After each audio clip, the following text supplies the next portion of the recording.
திமுக கூட்டணி உடைய போகுது, திமுக கூட்டணியில் சலசலப்பு இருக்குது அப்படின்னு சொல்லி காங்கிரஸில் நடந்த சில உட்கட்சி பிரச்சனையை மையப்படுத்தி பாஜகவும் அதிமுகவும் திமுக கூட்டணியை பலவீனப்படுத்தக்கூடிய பிரச்சாரத்தை பண்ணிக்கிட்டு இருந்தாங்க கடந்த 2-3 வாரங்களாக.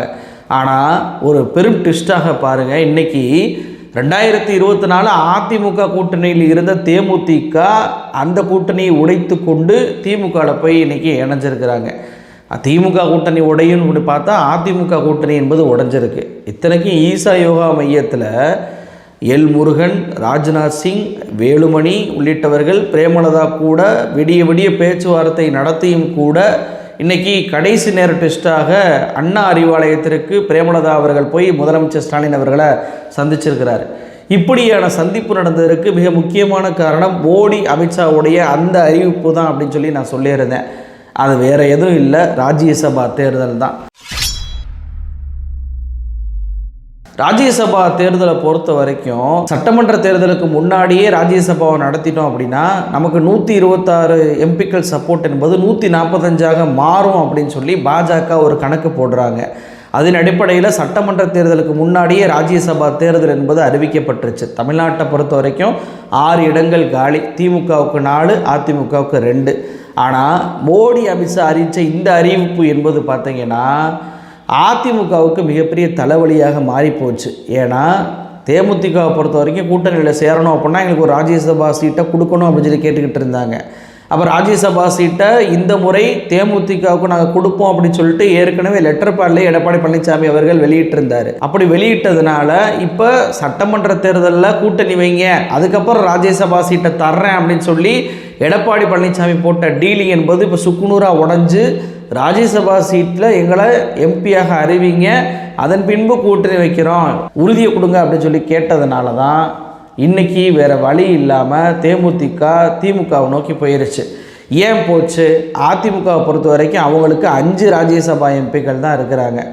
5 ராஜ்யசபா எம்பிக்களை பொறுத்த வரைக்கும் இப்போ 2 பேர் தம்பிதுரையும் ஜி.கே. வாசனும் அவங்க பதவிக்காலம் முடியுது. ஜி.கே. வாசனை பொறுத்த வரைக்கும் மறுபடியும் அவர் கண்டிப்பாக மோடியை விட்டு கேட்பார், என்னங்க நாங்கள் உங்களுக்கு அடிமையாக இவ்வளோ நாட்கள் இருக்கிறோம், எங்கள் அப்பா மூப்பனார் வந்து பார்த்தீங்கன்னா பாஜக கூட கூட்டணியே வைக்காதவர், அப்படிப்பட்ட நபருடைய மகனான நான் பாஜகவுடைய அடிமையாக இருக்கிறேன், எனக்கு ஒரு ராஜ்யசபா சீட்டை கொடுங்க, முடிஞ்சு போச்சு பதவிக்காலம் அப்படின்னு சொல்லி கண்டிப்பாக கேட்டுருவார்.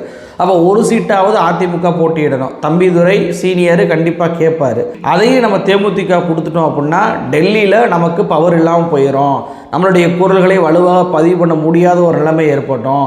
சட்டமன்ற தேர்தலில் மிகப்பெரிய தோல்வியை நம்ம சந்திச்சிட்டோம் அப்படின்னா 200+ அப்படின்னு சொல்லிட்டு திமுக தலைவர் ஸ்டாலின் சொல்கிறாரு. அப்போ அதே மாதிரி நடந்து போச்சு அப்படின்னா மீண்டும் ராஜ்யசபா எம்பிக்களை தேர்வு செய்யக்கூடிய எம்எல்ஏக்கள் கூட நமக்கு இல்லாமல் போயிடும். அப்போ நமக்கு இந்த முறை அதிமுகவை சேர்ந்த எம்பிக்கள் இருக்கணும் என்ற முடிவை எடப்பாடி பழனிசாமி அவர்கள் எடுக்கிறார். ஆனால் இங்கே தான் ஒரு ட்விஸ்ட் வருது. நான் சொன்னேன்ல, ஜி.கே. வாசன் ஒரு பக்கம் கேட்குறாரு, இன்னொரு பக்கம் அன்புமணியும் கேட்க ஆரம்பிச்சிட்டாரு. என்னதான் ராமதாஸுக்கும் அவருக்கும் சண்டை இருந்தாலும் கூட ராமதாஸை விட என் கட்சி தான் பெரிய கட்சி, என்கிட்ட தான் கட்சி இருக்குது, எனக்கு சட்டமன்றத்தில் எம்எல்ஏக்கள் இருக்கிறாங்க, நாடாளுமன்றத்தில் எம்பியும் இருக்கிறாங்க அப்படின்றதுக்காக ராஜ்யசபா சீட்டை இந்த முறை கொடுத்தே ஆக வேண்டும் என்று அன்புமணியும் ஒரு பக்கம் டிமாண்ட் வைக்கிறார். அப்போது அன்புமணி, ஜி.கே. வாசன், தேமுதிக அப்படின்னு சொல்லி 3 கூட்டணி கட்சிகள் 2 சீட்டு கேட்பதனால 2 சீட்டையும் பறிகொடுத்து ஒரு கூட்டணி என்பது போய்விடும் என்ற அந்த பீதி என்பது எடப்பாடி பழனிசாமிக்கு இயல்பாகவே ஏற்பட்டுருச்சு அப்படின்னே சொல்லலாம். சரி, ஏன் ஒரு சீட்டாவது கொடுப்பாங்க அப்படின்னு சொல்லி நம்பி தேமுதிக போகலை அப்படின்னா, தேமுதிகவை, பிரேமலதாவை, விஜயகாந்த் கட்சியை எடப்பாடி பழனிசாமி அவர்கள் 3 முறை முதுகில் குத்தியிருக்கிறார் இந்த ராஜ்யசபா சீட்டை வச்சு. 2019 நாடாளுமன்ற தேர்தலில் ராஜ்யசபா சீட்டு தர்றேன் அப்படின்னு சொல்லி கூட்டணி அமைக்கிறாரு எடப்பாடி பழனிசாமி. ஆனால் 2019 ராஜ்யசபா தேர்தலில் அன்புமணிக்கு போய் சீட்டை கொடுத்துட்றாங்க. தேமுதிகவுக்கு அப்போ சீட்டை வந்து கொடுக்கவே இல்லை. சரி, அடுத்த ஒரு தடவை கொடுப்பாங்க அப்படின்னு சொல்லிட்டு பிரேமலதா அவர்கள் காத்திருந்தாங்க. 2020ஆம் ஆண்டு நடந்த ராஜ்யசபா தேர்தலில் ஜி.கே. வாசனுக்கு போய் சீட்டை கொடுத்தார் எடப்பாடி பழனிசாமி. அப்போவும் தேமுதிக கொடுக்கவே இல்லை. இதனால் கோபம் அடைந்த பிரேமலதா அவர்கள் அணியை மாற்றுறாரு. 2021 சட்டமன்ற தேர்தலில் அமமுகவோட போய் போட்டி போடுறாரு. திரும்பவும் 2024 வந்து பார்த்திங்கன்னா மெகா கூட்டணி அமைக்க போகிறேன் அப்படின்னு சொல்லி பிரேமலதா அவர்களை ஏமாற்றி அந்த கூட்டணிக்கு கொண்டு வந்து வெறுமன அதிமுக, தேமுதிக, எஸ்டிபிஐ உள்ளிட்ட கூட்டணியை மட்டுமே வச்சு தேர்தலை சந்தித்தாங்க. அந்த தேர்தலுக்கு அப்புறம் 2025 ராஜ்யசபா தேர்தல் வந்துச்சு. அதுலேயும் வந்து பிரேமலதாவுக்கு ஒரு எம்பி சீட்டை கொடுப்பாங்கன்னு பார்த்தா அப்பவும் கொடுக்கல, அதிமுகவுக்கே கொடுத்துட்டாங்க. அப்போது இவர் தொடர்ச்சியாக என்னை ஏமாற்றுகிறார், எடப்பாடி பழனிசாமி என்னை முதுகில் குத்துகிறார். இவங்க பாருங்கள், அறிக்கையில் தேர்தல் உடன்படிக்கையிலேயே வந்து எழுதி கொடுத்தும் கூட இப்படி மீறுறாங்க அப்படின்னு சொல்லி பகிரங்க குற்றச்சாட்டுகள்லாம் வச்சார். எடப்பாடி பழனிசாமி தரப்பு என்ன சொன்னாங்கன்னா, நாங்கள் அப்படி எந்த ஒரு கூட்டணி உடன்பாடும் போடவே இல்லைன்னாங்க. அப்போது இந்த கூட்டணி என்பது அப்போதே உடஞ்சிருந்துச்சு. இருந்தாலும் கூட தேமுதிகவை கண்டிப்பாக நம்மளுடைய கூட்டணியில் கொண்டு வரணும், அதற்காக ஒரு சீட்டை கொடுத்துடலாம் அப்படின்னு சொல்லி தன்னுடைய லெட்டர் பேட்லேயே எடப்பாடி பழனிசாமி அவர்கள் ஒரு சீட் கன்ஃபார்ம் அப்படின்னு சொல்லியும் கூட இன்றைக்கி தொடர்ச்சியாக முதுகலை குத்தின எடப்பாடி பழனிசாமி இந்த முறையும் அன்புமணிக்கோ அல்லது அதிமுகவுக்கோ அல்லது ஜி.கே. வாசனுக்கோ கொடுத்து நம்மளை ஏமாற்றிடுவார் என்ற அடிப்படையில் இன்றைக்கி திமுக கூட்டணிக்கு பிரேமலதா அவர்கள் வந்திருக்கிறாங்க. இதனால தான் பார்த்தீங்க அப்படின்னா இன்றைக்கி அதிமுகவுடைய செம்மலை அவர்கள் என்ன சொல்கிறாரு, உங்களெல்லாம் வந்துட்டு விஜயகாந்த் ஆன்மாவே மன்னிக்காது அப்படின்றாங்க. இன்னொரு பக்கம் பாஜகவுடைய அஃபீஷியல் ஹேண்டில்லையே திமுகவை வாழ்நாள் முழுவதும், தீயசக்தி திமுகவை வாழ்நாள் முழுவதும் எதிர்த்த விஜயகாந்த் அவர்களை இன்றைக்கி அவங்க ஆன்மாவே மன்னிக்காத அளவுக்கு அதே கட்சியோட போய் கூட்டணி வச்சிட்டிங்களே அப்படின்னு சொல்லி இந்த பாஜக எழுதுவதை பார்க்க முடியுது. ஆனால் விஜயகாந்த் அவர்கள் திமுகவுக்கு எதிராக தான் அரசியல் நடத்தினாரா? இல்லை. கலைஞர் அவர்கள் இறந்தபோது சின்ன குழந்தையை போல குமுறி குமுறி அழுதார் விஜயகாந்த் அவர்கள். வணக்கம். நான் அமெரிக்காவில் இருந்தாலும் என் எண்ணங்களும் நினைவும் தமிழ்நாட்டில் தான் இருக்கு. கலைஞர் மறைந்து விட்டார் என்ற செய்தி கேட்டவுடன் நான் நம்ப முடியவில்லை. அவரை பிரிந்து வாழும் குடும்பத்தாருக்கும் அவரது தொண்டர்களுக்கும் எனது ஆழ்ந்த இரங்கலை தெரிவித்துக் கொள்கிறேன். 5 தினம் முதலமைச்சர் இருந்தார். 5 தடவையும் தன் சின்ன கட்டுக்கோப்பா நடந்து அமெரிக்காவில் இருந்தவங்கள என்ன எண்ணங்கள் நினைவுகளும் எல்லாம் கலைஞர்கிட்ட தான் இருக்கு. நானும் அவரும் ரொம்ப நல்லா படம் விஜய் பாரு, நீங்க சொல்லாமா அவர் என்ன கூப்பிடுறது ஆபத்துக்கு அவருக்காக தங்கப்பணம் கூட நான் கொடுத்தேன். விழாலாம் எடுத்தேன், தங்கப்பணம் விழாலாம் எடுத்தேன். கலைஞரிடம் மறைவினால் தாங்க முடியல. அவர் போனாருங்கிறது என்னால் நம்ப முடியல. அதே போல் அவருடைய நினைவிடத்திற்கு போய் அவரே தன்னுடைய மரியாதையை வந்து செலுத்தினார் விஜயகாந்த் அவர்கள். பழம் நழுவி பாலி விழப்போகிறது என்று கலைஞர் அவர் சொல்கிறாருனாவே அப்போதே தேமுதிக திமுக கூட்டணி என்பது 2016 ஏற்பட வேண்டியது. அப்போது வாழ்நாள் முழுவதும் திமுகவுக்கு எதிராக ஒரு விஷயத்தை விஜயகாந்த் பண்ணியிருந்தாருன்னா இப்படியான சம்பவங்கள்லாம் நடந்திருக்குமா? கலைஞருக்கு வந்து அழுதுருப்பாரா? கலைஞரோட நினைவிடத்துக்கு போயிருப்பாரா? பழுமனவி பாளையம் விழப்போகுது அப்படின்ற கருத்தை கலைஞர் அவர்கள் சொல்லியிருக்கக்கூடிய வாய்ப்பு இருக்குமா? அப்போ பாஜக எவ்வளோ பெரிய ஒரு கேடுகட்ட அரசியலை பண்ணது பாருங்கள். உண்மையிலே விஜயகாந்தோடைய ஆன்மா உங்களை தான் மன்னிக்காது. மதசார்பற்ற ஒரு தலைவராக விஜயகாந்த் அவர்கள் ப்ரொஜெக்ட் ஆகிட்டு இருந்தார். 2014 மோடியோட வாங்க நீங்கள் வந்து உங்களுக்கு மிகப்பெரிய வெற்றியை கொடுக்குறோம் அப்படின்னு சொல்லி அவரை ஏமாற்றி 14 சீட்டில் அவரை நிற்க வச்சு 11 சீட்டில் டெபாசிட் இழக்க வச்சு முதன்முறையாக தேமுதிகவுக்கு மிகப்பெரிய அடியை கொடுத்த கட்சியே பாஜக தான். அன்று விழுந்த தேமுதிகவால் இன்று வரைக்கும் எழுந்திருக்கவே முடியலை. இன்றைக்கி தான் திமுகவோட கூட்டணிக்கு சரியான முடிவே அவங்க எடுத்திருக்கிறாங்க. அப்போது பாஜக தான் தேமுதிகவையும் விஜயகாந்த் அவரையும் நாசம் பண்ண கட்சி, அடிமட்ட அளவுக்கு கொண்டு போன கட்சி அப்படின்றத தேமுதிக தொண்டர்களே மறுக்க மாட்டாங்க. இன்னொரு பக்கம் அதிமுக என்ன சொல்கிறாங்கன்னா, ஆன்மா மன்னிக்குமா அப்படின்னு சொல்லி. ஏங்க, ஜெயலலிதா அவர்கள் 2014 மோடியா லேடியா அப்படின்னு சொல்லி பிரச்சாரம் பண்ணாங்க. ஒருபோதும் பாஜகவோட கூட்டணி வைக்க மாட்டோம்னு சொன்னாங்க. அப்படிப்பட்ட கட்சியை அவங்க ஹாஸ்பிட்டல் அட்மிட் ஆனோடனே பாஜக காலில் போய் அடகு வச்சிங்களா இல்லையா? குருமூர்த்தி கிட்ட போய் சரண்டர் ஆனீங்களா இல்லையா? உண்மையிலே விஜயகாந்தோட ஆன்மா தேமுதிகவை மன்னிக்காதான் கேட்டால் இல்லை, ஜெயலலிதா அவருடைய ஆன்மா தான் அதிமுகவை மன்னிக்காது அப்படின்றதான் உண்மை. சரி, இப்போ திமுகவை நோக்கி வந்ததுனால என்ன லாபம் கிடைச்சிருக்கு திமுகவுக்கு அப்படின்னு சொல்லி பார்த்துடலாம். தேமுதிகவை பொறுத்த வரைக்கும் அவங்க கட்சி ஆரம்பிக்கும் போது 8.3% இருந்தாங்க. கடைசியாக 2021 அமமுகவோட போட்டியிட்டப்ப அவங்களுடைய வாக்கு சதவீதம் என்பது 0.43% குறைஞ்சிருக்கு. அப்போது அழிய போகக்கூடிய ஒரு கட்சிக்கு ஒரு புத்துயிரை இவ கொடுக்கணுமா, இந்த கட்சியை சேர்ப்பதனால என்ன வரப்போகுது அப்படின்னு சொல்லி பல்வேறு நபர்கள் கேள்வி கேட்கலாம். ஆனால் தேமுதிகவை சேர்த்துக்கிட்டதுனால திமுகவுக்கு மிகப்பெரிய பலன்கள் என்பது கிடைக்கிது. ரொம்ப குறிப்பாக முதல்ல வந்துட்டு பார்த்திங்கன்னா அந்த எதிராளியுடைய கூட்டணியுடைய உடையுது அப்படின்ற பெர்செப்ஷனை ஒரு நெரேட்டிவை இங்கே செட் பண்ண முடியுது.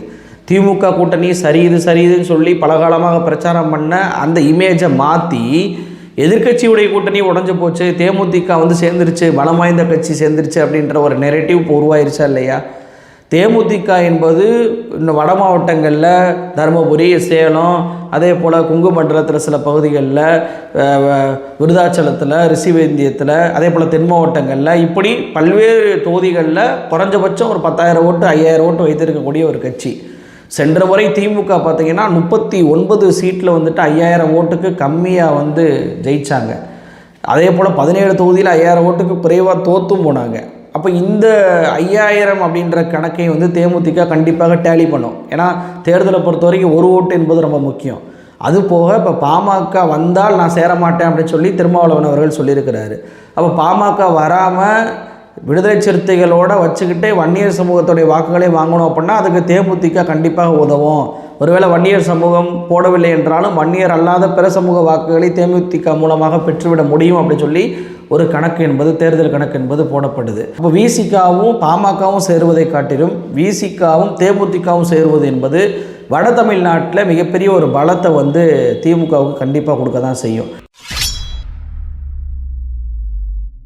இன்னொரு பக்கம் பார்த்தீங்கன்னா தமிழ்நாடு முழுவதும் பிரச்சாரம் பண்ணுவதற்கான ஆட்களுடைய பலம் என்பது திமுக கூடுது.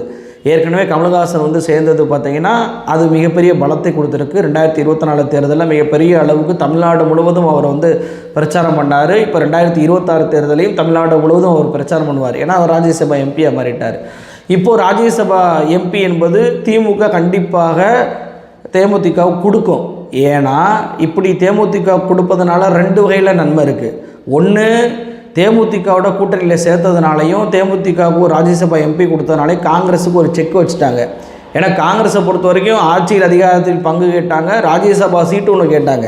ஏன்னா எங்களுக்கு 17 எம்எல்ஏ 18 எம்எல்ஏ வச்சுருக்கோம், எங்களுக்கு அதை வச்சுட்டு நாங்கள் சும்மா இருக்கிறோம், உங்கள் எம்எல்ஏவோட ஆதரவோடு எங்களுக்கு ஒரு ராஜ்யசபாவை நீங்கள் கொடுங்க அப்படின்னு சொல்லி தான் காங்கிரஸ் வந்து கூட்டணி பேச்சுவார்த்தை நடத்துகிறதா கேள்விப்பட்டோம்.